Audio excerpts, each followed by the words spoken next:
No, the Gobbos were a simple people.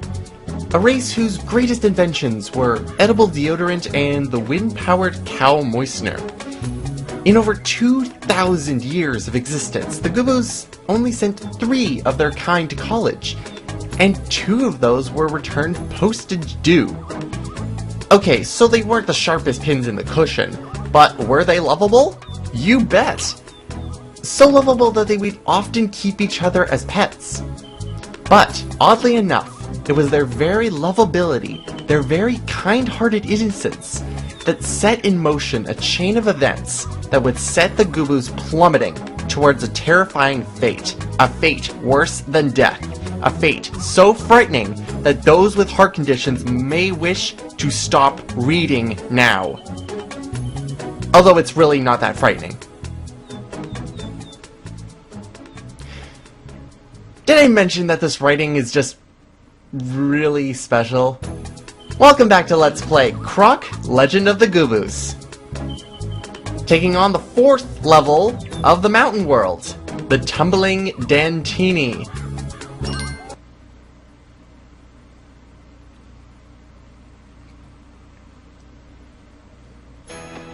Yeah, I love the tone that the story takes place in. Now, can I... Yeah, as you can see... Ah, net! Get away from me. This is the Tumbling Dantini. And we just killed it. Hooray! The level's not over yet because we still have to keep collecting the Gobbos here. And a gold key out of nowhere. Oh, and I just killed it again. Alright, so we don't want to go into that door because that door actually leads nowhere. We want to go up here. Get this thing. Get the green colored crystal. I'm gonna keep doing this the entire time. And get to a new kind of thing. The bridge.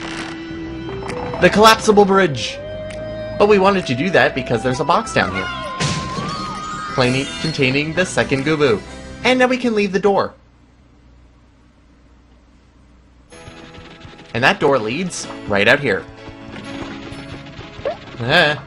Easy. Camera's fighting with me. Thank you. So, I keep talking about the Dantinis, but I haven't actually told you what the Dantinis are.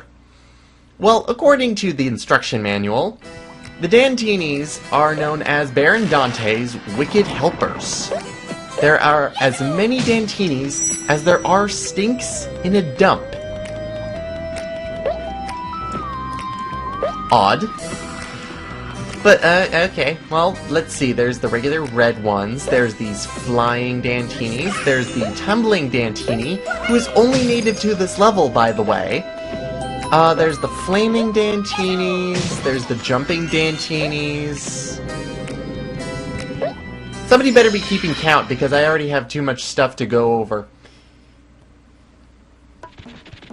But yes, they're just tiny little people.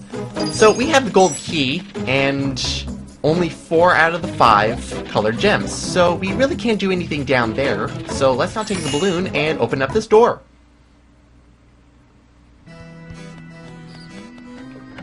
Hey, look over there! That little speck that's kinda moving? Yeah, that's another Gobbo. And there's the final colored crystal. I gotta remember that in my head. And take care of these dudes, and pick up the Gobbo! How did you get over there? I don't even know. Oh well, I have them.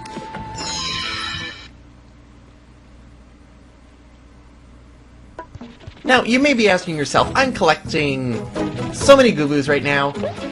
Where are all these Gobbos going? Because technically I've collected, what, 23? I think I'm up to 23 Gobbos now. Well, they're actually all... I think they're all going into Croc's backpack, right there. There's a lot of just little fuzzy dudes in Croc's backpack. At least there's somewhere it can go instead of up, well, up its butt. I guess it's better. So here is another bonus room where you have to learn how to, hover. I call it hovering. Because pretty much what it is you have to ground pound these blocks However, at the beginning, you get a tiny bit of room in order to move Croc forward. So if you do it at the very edge of these blocks and ground pound them, you're able to get to the next, block without falling down.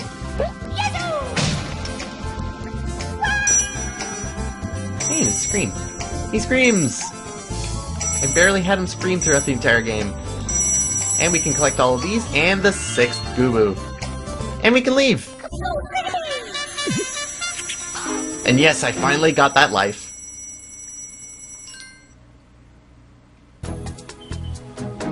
So yeah, all of these levels are actually very short.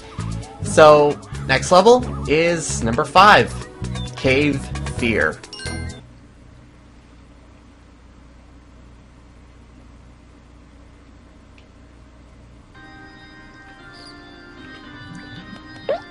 Cave Fear, I'm trying to remember, like, if there's any specific remembrances to the level. And I remember not to be hit by that thing. But then I kind of remember, really, no. There's really no remembrances that I have of this level, really. Cave Fear kind of is one of the more forgettable levels if you've ever played this game more than once, like I have.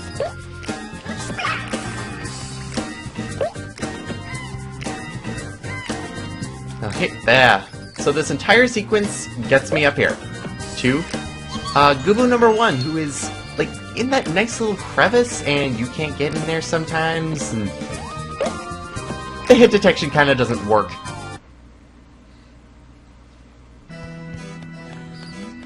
Alright, so next up is Balloon! And a broken platform that we immediately have to get off in order to use this arrow platform. Hey. Yeah, you can't go too high or Croc bumps his head, and you can't ground pound that box. So, now, here we go. Here is time for a nice little fact. Ow. A nice factoid about this game. And, of course, it's about one of my favorite things about this game, the music. In each area of the game, like each of these little rooms, depending on how long you take, which shouldn't be forever, the game actually loops through two pieces of music. Usually, I have not been waiting around in order to show off that because the music is pretty much the 2 cave, 2 overworld tracks that play differently. Like, I believe if you wait long enough, the cave music in the previous room would play this music that's now playing in this cave room. There may be more specifics, but I'm just not gonna wait that long in order to show it off. Now we use this. We have a Gobbo in a cage over there. Here's a key! Shoot. Yeah, so whenever you die, you start over here. You have no crystals, but you do keep your keys. So there's something good. There's really no point to actually, like, running like this. You don't go faster. Nope, no faster. You just turn. It's like double tank controls. You also keep your Gobbos. However, I want to save that little butterfly because the butterflies are very, very pretty in this game.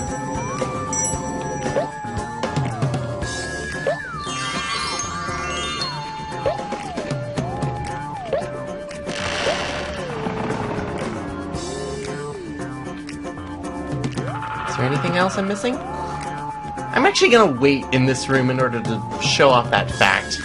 I've changed my mind. So, I'll be right back when it changes tracks.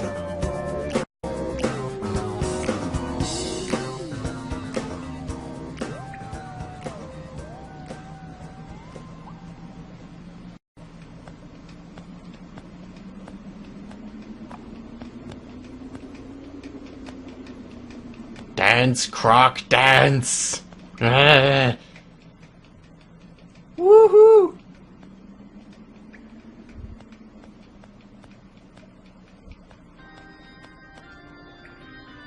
So here is the second piece, which was, I believe, the one that... Oh, no! I believe it's another track. Maybe it isn't. Or maybe there's only one track for this kind of area. I don't know. You got to see a dance, though. You got to see a dance. Alright, so this bonus room, I think, is a bit of a nuisance. You see that we have a Gobbo down there in a cage. We have all of these blocks. So, what we need to do is find the key. You would think that one of the keys would be in one of the blocks, right? Wrong. If you turn the camera slightly, you can see that the key is actually hovering behind the set of 3. And ta-da! We get a happy little Gobbo that we get to put in our backpack. So now we get to collect gems. Crystals. Crystals. God, I'm gonna screw that up all the time.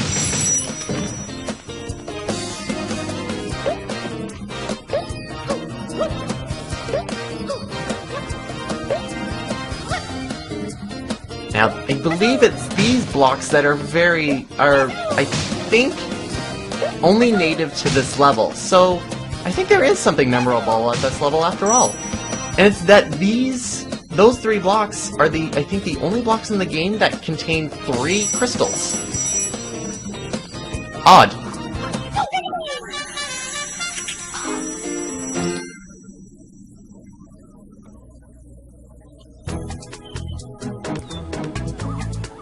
Alright, up next is 1-6.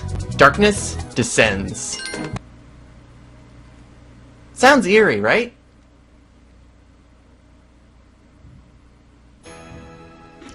Really, the only difference is actually the time of day. If I can get the camera to look. See, the moon's out. Back in level 4, if you actually look, it was the sun was actually setting because it was actually bright red. Now, before you hit that box, you have to jump up here in order to collect these 2 crystals. Crystals! And we get both of those colored crystals. Now you can hit it, and I think this is the first time in the game that you actually get to do this. You can hang and swing across graded things. The word escapes me. Oh boy. Anyway, we have no reason for this, so let's take it down and get our first Gobbo and then go down this well. So much stuff is happening. Alright, here is the 3rd minigame. This minigame is actually the easiest of all of them. And I forgot the... Ah! It crushed me! The block has never crushed me before. So, the whole gimmick about this is that it keeps running away from you until you grab onto it from one of the edges. When it does that, it stops and you're able to grab the Gobbo out of the box. Very simple, there's no error.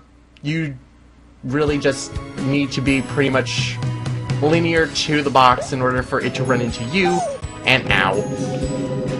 And then you can get the Gobbo. Very simple.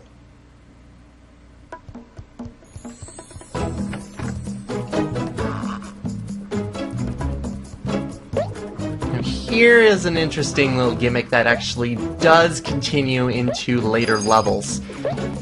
This gimmick is the giant wooden planks, in which you have to fight against them and jump onto them as they're going the opposite direction.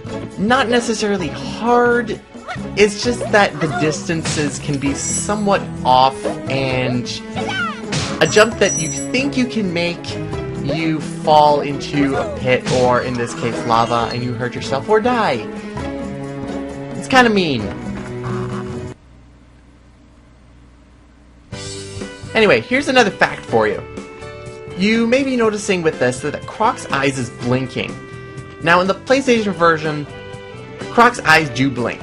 However, Croc's eyes in the Sega Saturn version do not blink. Now, one thing I'm going to do, I'm going to continue on with that, but this is where I was stuck the first time I ever played this game. You kind of enter into this area and you kind of look around and you see that there's nothing you can really do here until you look around and see that there's something climbable right behind you. I felt like such a moron. My 7-year-old self felt like such a moron when I didn't realize that. But yes, Croc's eyes do not blink in the Sega Saturn version. The only place, and this is only like in level. In the cutscenes, like with the bosses and other things like that, that's the only time his eyes blink. I told you that there were interesting tidbits. I'm gonna give you interesting tidbits. Anyway, we have all of them. We have all 5 of the Gobbos, so we can head into the special room now. This is interesting, though. We have a gong here. No Gobbo to be found. And water. Why is water... We see so much lava, and then we see, like, a freshwater pool. I could use a dip. Yeah, so not only does it have platforming, but it also has swimming sections. The swimming is, It's very mediocre at best. Once you figure out what you're doing, it's not that hard. However, in later stages where it very much focuses on swimming, you may have a hard time dealing with enemies. And a Gobbo is in a bubble down here.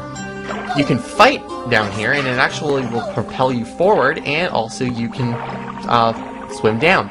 You can also hold down the X button instead of repeatedly pushing it, and you'll do a tiny little paddle, which is very well animated, I will say.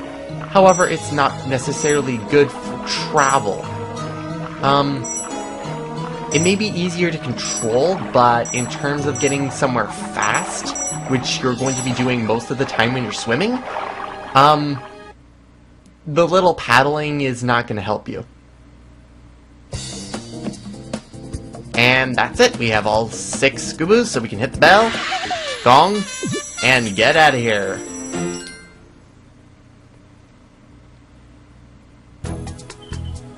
I forgot to mention why it's called the Beanie Gong. Well, technically it's because that's the name of the bird that's carrying you. Beanie. Simple enough. But anyway, that's it for this time, everybody. Next time we're heading up to the boxing rink at the top of the mountain world. Yes, I'm not joking. Because it's time for the second boss fight of the world. A fight night with Flibby. See you next time, everyone.